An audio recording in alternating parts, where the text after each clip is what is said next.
Oh, I picked this one because I just like the headline so much.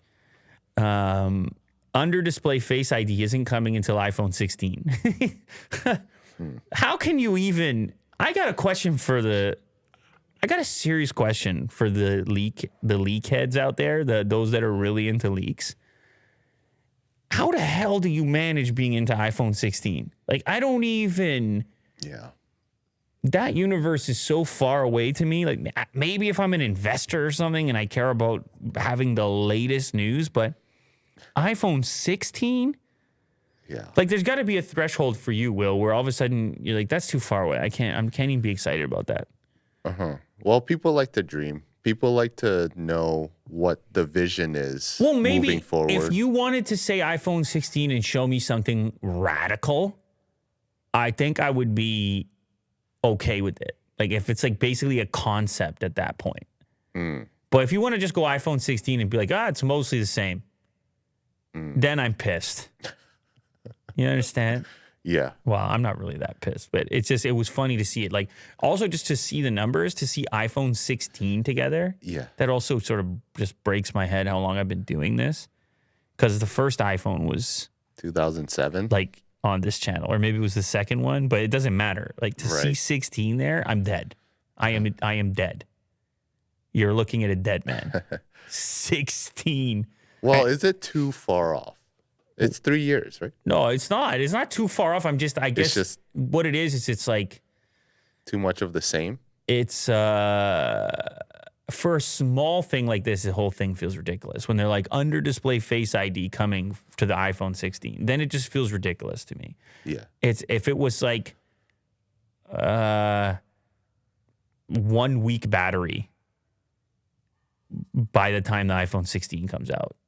Then maybe that's magic. And I'm like, whoa, can you imagine? It's like there has to be time. The time scale with technology and advancement matters, right? If they, if any type of slight improvement, it's not enough for you. It just doesn't seem.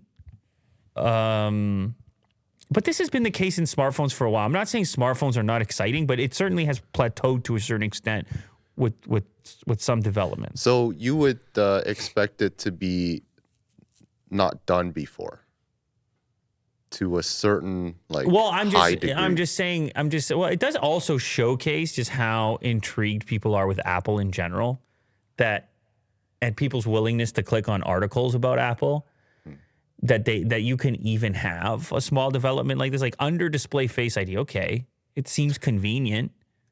But that you can write an article about a development on a phone in 2024. Yeah. I know you do it with cars, with concept, but concept cars, they have to be outlandish, I'm telling you, to get my attention, right? A concept car can't be basically like the current car, but with like a slight tweak. You want to see a concept car for 3-4 years from now.